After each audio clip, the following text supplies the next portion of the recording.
One Zambia, one nation. Good evening. Welcome to the news on ZNBC TV. My name is Chilufia Mwelwa, and on sign language this evening is Chola Kauma. Top stories in the news this hour. President Edgar Lungu says it will be difficult to develop the country without infrastructure.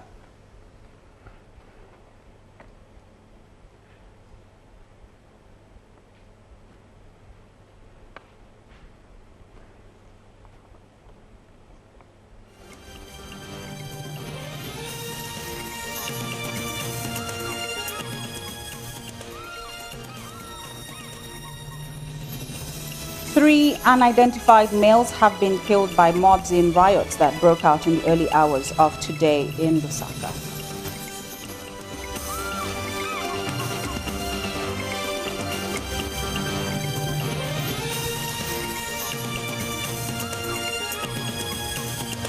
Over 170 families have been left homeless in Nanga area in Mazabuka and are seeking shelter in a church.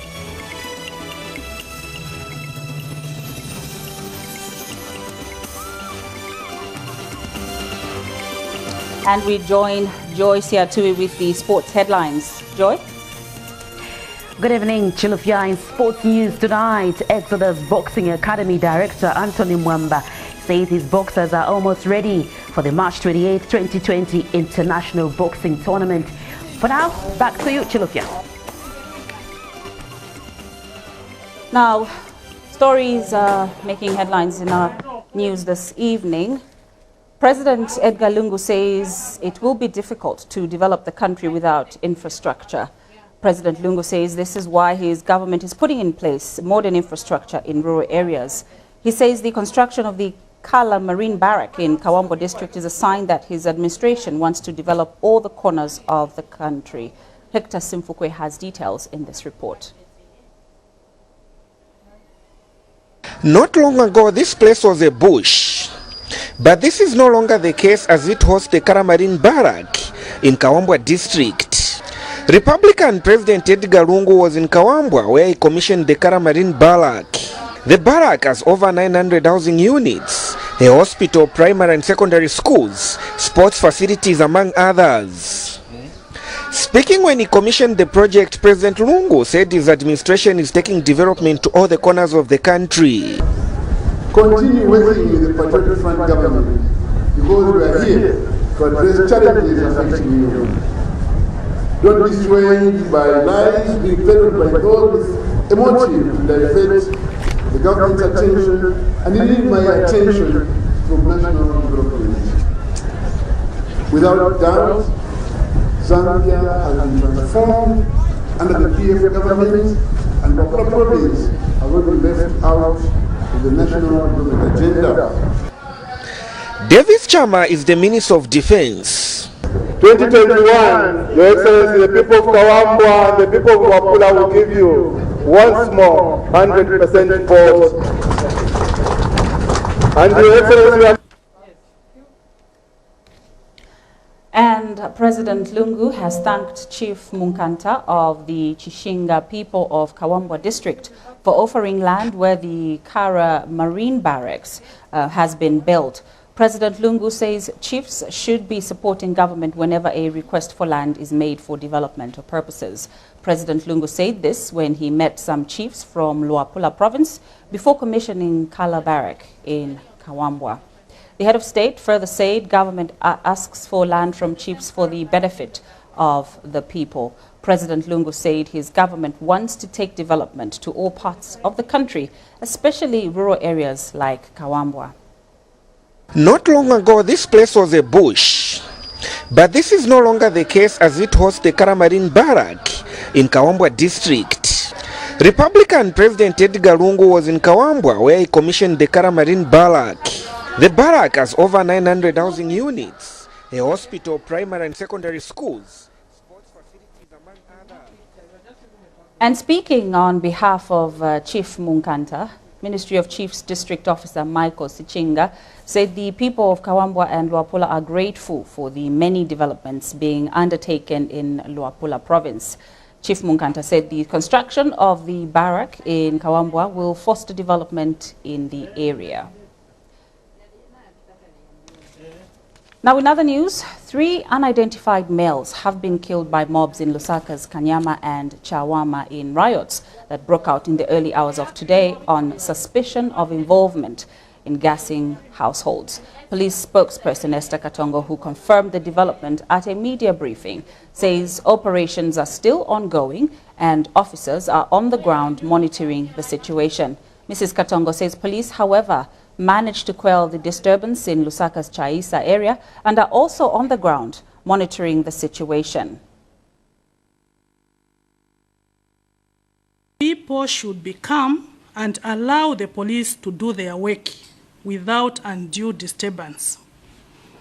The prevailing situation where members of the public are resorting to attacking police officers and getting to the streets to go and riot and cause all sorts of havoc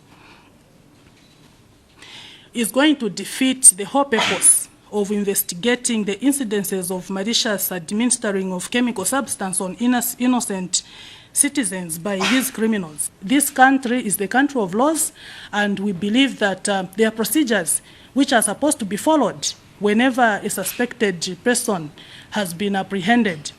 And for the members of the public, whenever they apprehend someone, let them not kill that person, let them not attack that person, let them surrender that person to the police.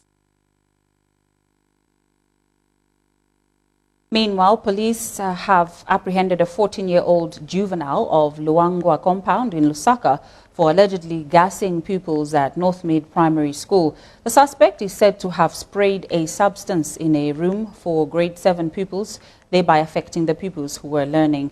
Police spokesperson Esther Katongo has confirmed the development to ZNBC News in a statement. Now, Northmead Assemblies of God Overseer Bishop Joshua Banda has called on the church to pray for the country so that perpetrators of the gassing incidents are exposed.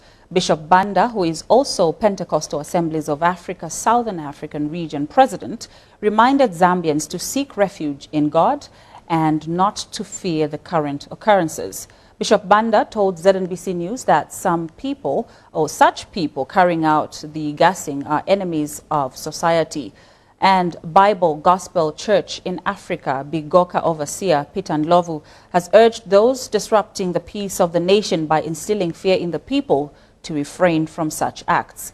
Bishop Ndlovu said Zambia is a Christian nation and bad citizenry will not be allowed.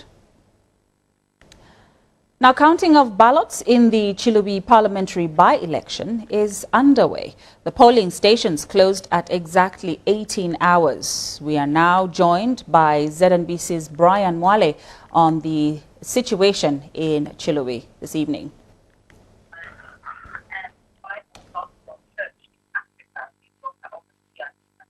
Hello, Brian. Can you hear me? Yes, I can hear you. Well, how is the overall voter turnout? How was the overall voter turnout in the election this afternoon? Well, the turnout started on a rather low note, but I think as the day went by, the number started increasing. I think as early as 04, there are some polling stations that literally had no people. As well as 6 when they were being opened, they had no people. Then later on in the day, around 8 to about 11, we had some downpour here, so that also affected a bit of the turnout. But as of afternoon, a couple of polling stations where we checked, the turnout was around 50%. In some instances, it was around 60%. Right, the polls closed at 18 hours. What is the situation like right now? I know that voting is underway. Voting closed at exactly 18 hours. We were at a polling station called Mchinchi Primary School. At the time of closing, the Electoral Commission of Zambia Chief Electoral Officer Patrick Chindan was actually there. And immediately they closed. I had an interview with him just trying to find out if there are some places where there's extended time, if in case they had a bit of challenges. And he said... Hello? Brian? All right, we seem to have lost our staffer there. He is in Chilubi Island as the voting was closed at 18 hours. The counting of ballots is underway at the moment. We will try and get to him and get more details. The Vice President also said government orders, I beg your pardon.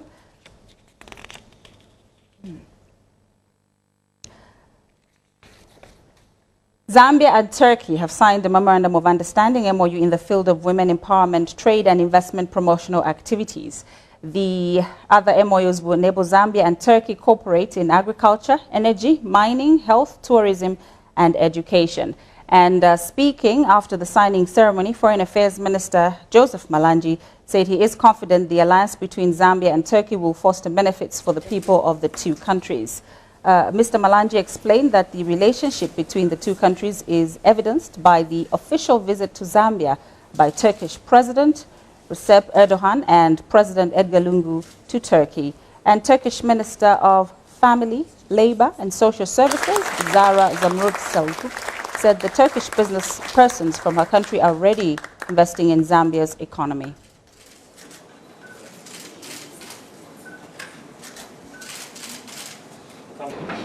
We have a responsibility to ensure that the decisions of our heads of state materialize into actual projects and programs.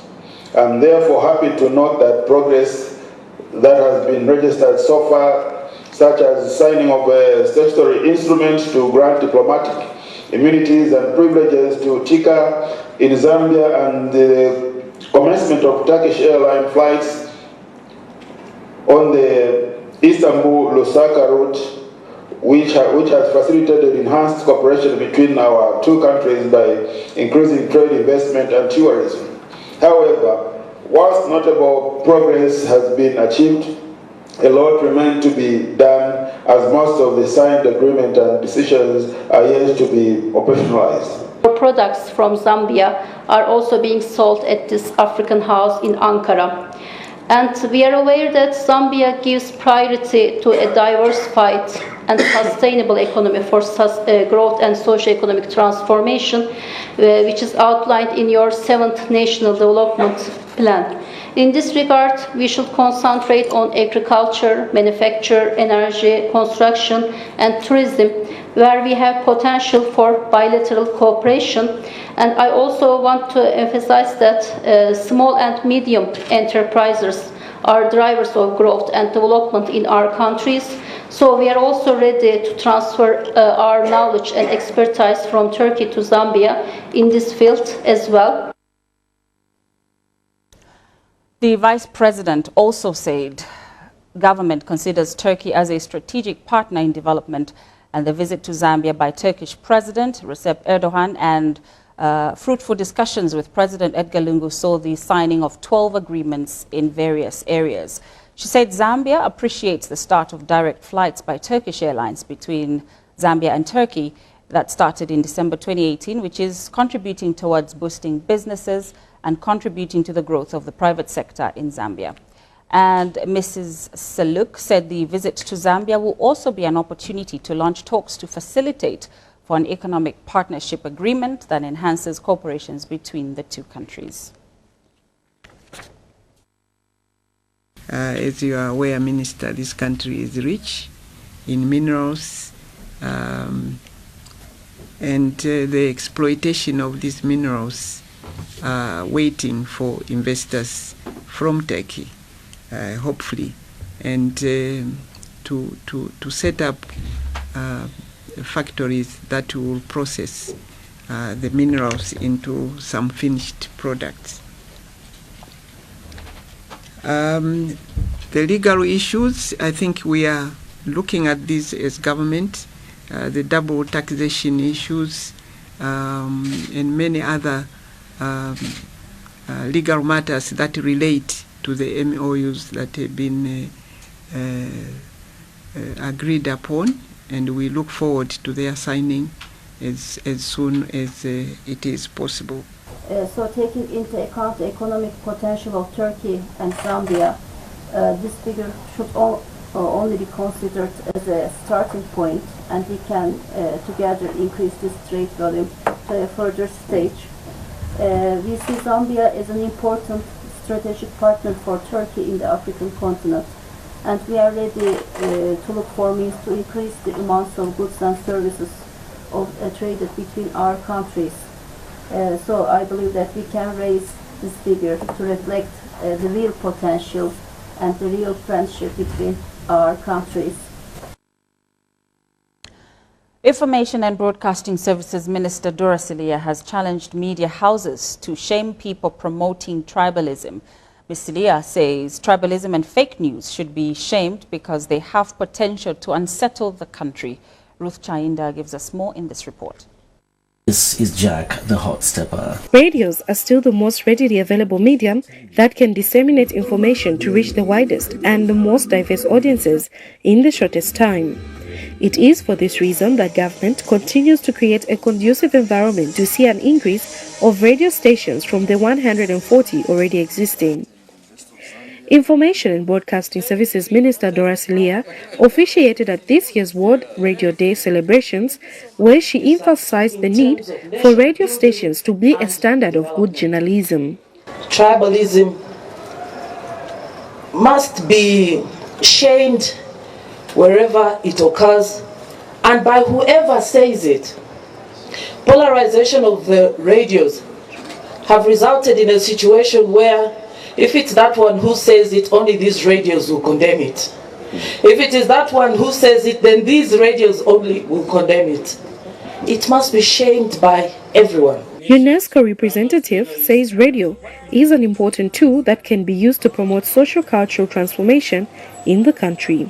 It is important that the radio industry itself be an industry of diversity, reflecting the complexity and richness of our society. And UNZA Vice-Chancellor Alak Mumba said the university is ready to provide expertise in various fields that can provide well-researched information to the public. The subjects must be diverse. More importantly, the listeners must be exposed to experts on the subjects so that they are well informed. An organizing committee chairperson, Henry Kawe, said there is need to broaden the scope in radio coverage to promote culture and ideas beyond politics. Meanwhile, Climate Action Network Zambia Executive Director Evaristo Soko said the media should be used to encourage people to participate in tree planting. Ms. Silia later led the dignitaries in planting trees as an effort to mitigate the effects of climate change. Ruth Chainda, ZNBC News, Lusaka. You're watching the news on ZNBC TV at 19 hours. We take our first break. We have more news when we return. Stay with us. Welcome back. We continue with the news. Now, over 170 families have been left homeless in Nanga area in Mazabuka and are seeking shelter in a church.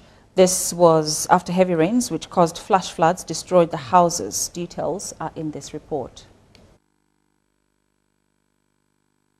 This is a church where more than 170 families are seeking shelter after their houses collapsed in Nanga area of Mazabuka district in Southern Province. DMMU National Coordinator Chandakawe and Southern Province Permanent Secretary Bwangala Liomba are here to check on the situation.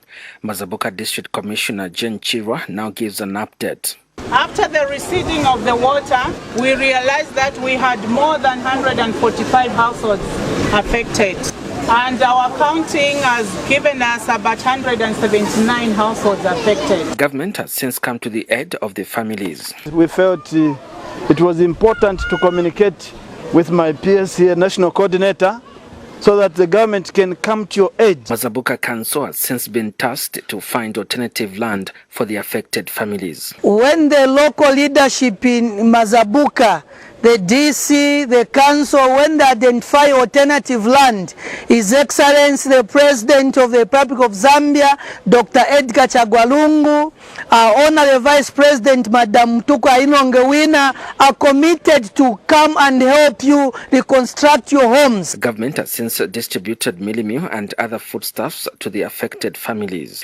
This has cheered Area Councillor Evans Sichikata and the beneficiaries. Indeed, you have come at the right time, because if you hadn't come now, people would have been affected terribly with hunger.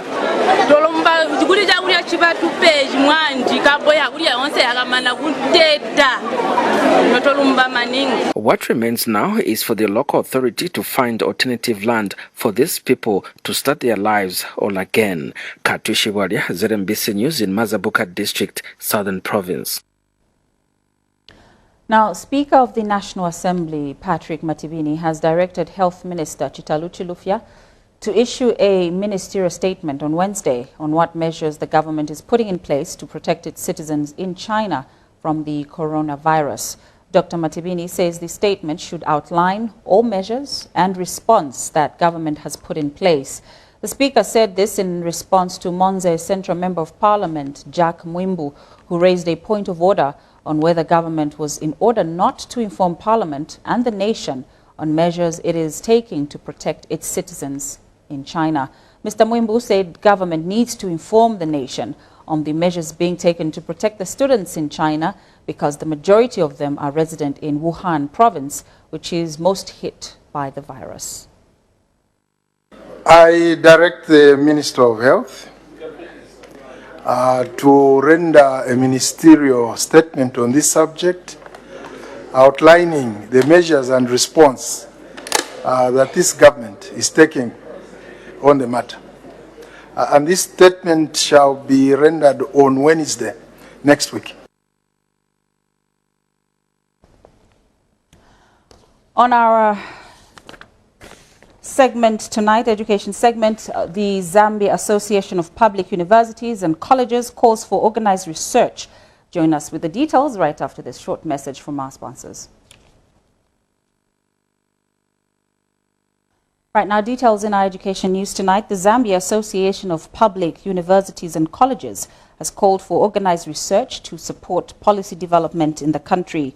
ZAPUC Conference Organizing Committee Chairperson, Professor Geoffrey Tambulukani, says there is need for government to develop policies that are supported and informed by research, supported by data. Here's a report.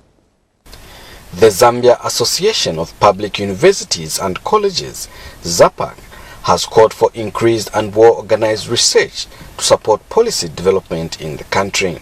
We in academic institutions such as universities and colleges, we would like government and other public sectors, including the private sector, to develop policies that are informed by research, not to just wake up and declare a policy. The policy that is going to affect the nation must be well supported by data coming out of research.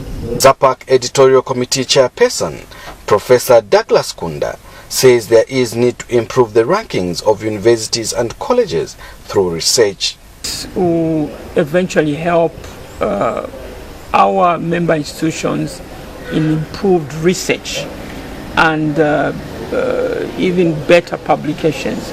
But also, our concern is not only the quality of research outputs, but also the ranking of our universities, the ranking of our colleges. That can only improve if we can see more and more publications in high impact journals. And Mlungushi University Acting Vice Chancellor, Professor Kavwanga Mbayamba, says innovation is key to national development. Research carries a significant role in higher education and national development. This is because quality of research is directly related to the quality of teaching and learning. For Zanis in Kabwe, Central Province, I'm Kelvin Tembo. Now, Cavendish University Vice Chancellor Kalombo Mwansa has urged students at the institution to take full advantage of the exemption accreditation awarded by the Association of Chartered Certified Accountants, ACCA. Professor Mwansa says this is because the exemption accreditation award will help accelerate the achievement of the ACCA professional qualifications for academic graduates in their selected business degrees. Professor Mwansa was speaking during the handover ceremony of the exemption accreditation certificates in business administration, banking and finance and accountancy in Lusaka today. And ACCA country lead Janice Matui said the exemption is the testament of the institution's provision of global best practice teaching standards. For the job market. In this regard, our pedagogical focus is informed by widely accepted norms that universities are wells from which imagination, intention, and creativity are drawn for the benefit of society, where the future leaders are nurtured, and as a source of national prosperity for our countries. One of the core values as ACCA globally and locally is to ensure that barriers to their accountancy qualifications are removed. This is why we have a program for universities called the Accelerate Program, which accelerates the pathway to the achievement of the ACCA professional qualification for academic graduates in selected degrees by awarding exemptions.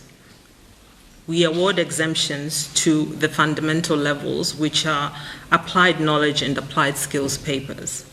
ACCA has further lowered the initial registration and exemption fees as part of this initiative to all partner universities we are accredited. Today, Cavendish University has become yet another partner. It is indeed an honor and a privilege to be affiliated with such a globally well-known organization that is known for raising the bar in the delivery of skilled workers in the area of accountancy. We don't take it lightly. We intend to take full advantage of this partnership through leaning on your mentorship and your guidance so that we can also continue to raise the bar of excellence in our own teaching and learning within Cavendish University. Not only in our area of accountancy, but throughout our organization. This process has taught us a lot, and it has strengthened our processes and procedures, and we tend to continue to move in that direction as we build on this partnership. Well, that's it. That's our education news for this evening. Join us tomorrow, Friday, for more news. We continue with the rest of the news. Zambia National Broadcasting Corporation ZNBC technician Timothy Mwale has died. Mr. Mwale, 61, died last night after collapsing while on duty at Mass Media Complex. ZNBC management regrets the death of Mr. Mwale, who was a technician under the Technical Directorate. ZNBC Corporate Affairs Manager Yvette Chanda has described Mr. Mwale as a disciplined team player who was committed to ensuring that all assignments given to him were carried out in line with the corporation's mandate. Mrs. Chanda has wished Mr. Mwale's family God's strength in this trying period. Mr. Mwale worked for ZNBC since April 1, 1988. Prior to that, Mr. Mwale worked for then Zambia Broadcasting Services, having started work in 1985.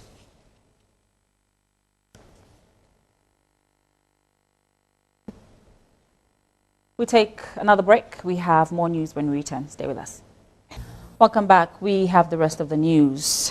We'd like to apologize for the technical hitch in the video of the President's story on infrastructure development at Kala Marine Camp. We would also like to apologize for the mix-up in the story of the Vice President, which could not run as scheduled. We now join Joy Siatui with sports news. Joy, I know that Alison Bewa will be defending her WIBA Superflight title. Oh yes, Alison Bewa will be defending her WIBA title, and she's looking really sharp. But to start sports news tonight, boxers are almost ready for the March 28, 2020 International Boxing Tournament. Join us for the details right after this message.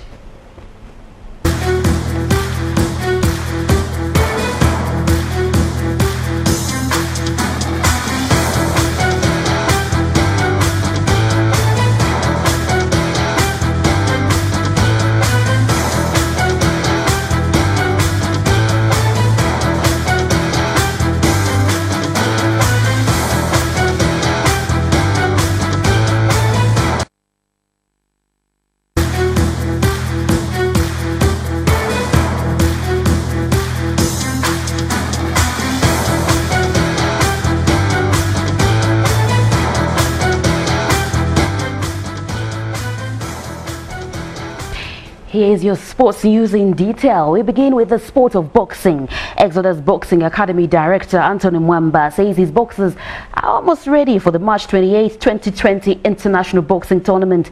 Mwamba says Exodus Boxing has partnered with Image Promotions as event managers for the boxing tournament slated for Government Complex in Lusaka. During the International Boxing Tournament, female boxer Alice Mbewe will defend her Women International Boxing Association WIBA Super Flyweight Intercontinental title against American Naomi Busquets.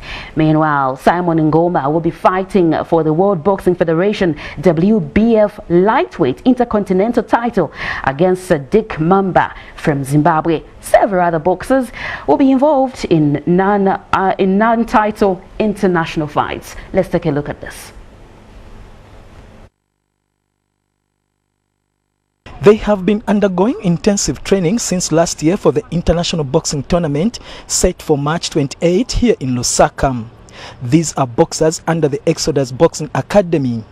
Exodus Boxing Academy Director Anton Mwamba is confident that his boxers will put up a good performance.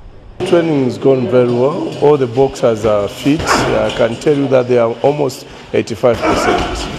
Yeah, they are responding very well to the trainings. And the boxers are hoping to use home advantage during the tournament. Training is going all good and we are ready for the fight on the 28th of March. Been training since last year in November. I've been camping for this fight. I can promise the nation that I'm going to carry the day. The title will be coming in Zambia and it's going to remain in Zambia. The preparations are going on. The coach is pushing us to the limit, and us boxers, we are busy pushing ourselves to the limit so that that day when it comes, we can perform well without disappointing. The budget for the International Boxing Tournament is over 790,000 kwacha. Prince Chiuni, ZNBC Sports News, Lusaka. And we certainly do hope Exodus will manage to raise the budget before the bout. Now, some good news coming through for one of the oldest sports facilities in Lusaka. I'm talking about Woodland Stadium in Lusaka. The good news is that MTN Zambia has adopted Lusaka's Woodland Stadium on a 3-year contract worth over 1.5 million kwacha.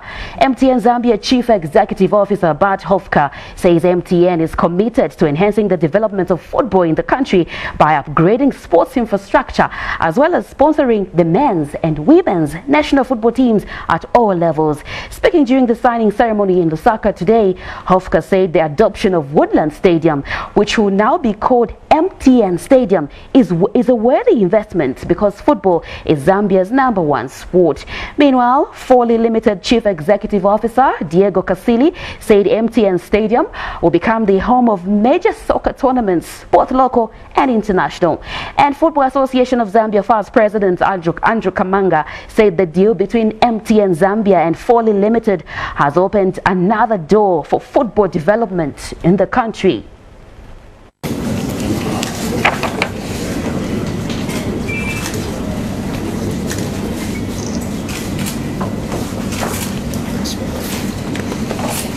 So I can also add my thank you.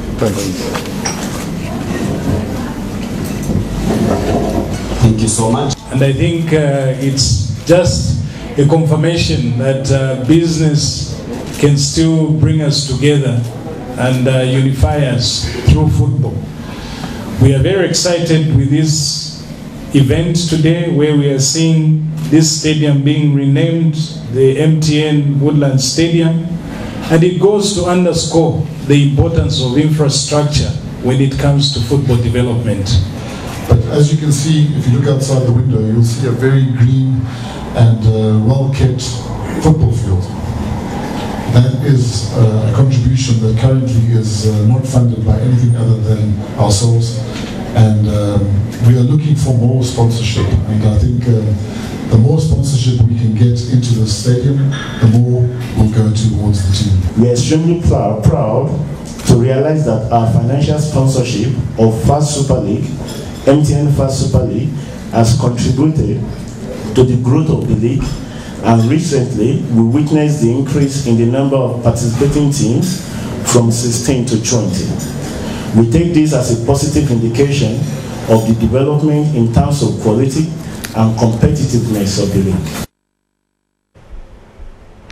And that's it for the sports segment tonight. Of course, the upgrade of sports infrastructure cannot be overemphasized, and we can only wish other corporate entities can support MTN Zambia by upgrading further infrastructure other than Woodland Stadium, now MTN Stadium. Chilufya. That's definitely wonderful news in promoting soccer specifically in this country. I think, like you have stated, we need more people to come on board and push forward that support and ensure that we grow and have a wonderful sporting activity in Zambia. We all love soccer, right? Oh yes, it's the number one sport, but I no think doubt. we should also wish Alice all the best. Oh yes, we do wish Alice all the best, and it was good to see her in good shape in training. All right. Thank you very much, Joy, for that sporting update. Thank you. As we wrap up the news this evening, let's have a look at the headlines.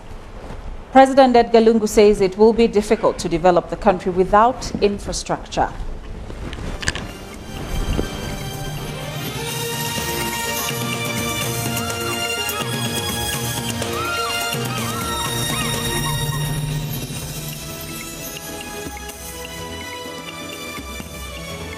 Three unidentified males have been killed by mobs in riots that broke out in the early hours of today.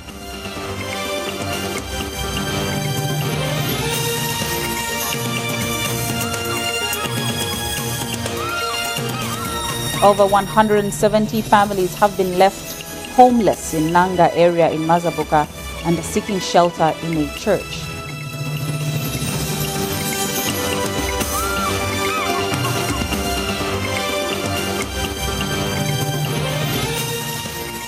And in sports news, Exodus Boxing Academy Director Anthony Mwamba says his boxers are almost ready for the March 28, 2020 International Boxing Tournament.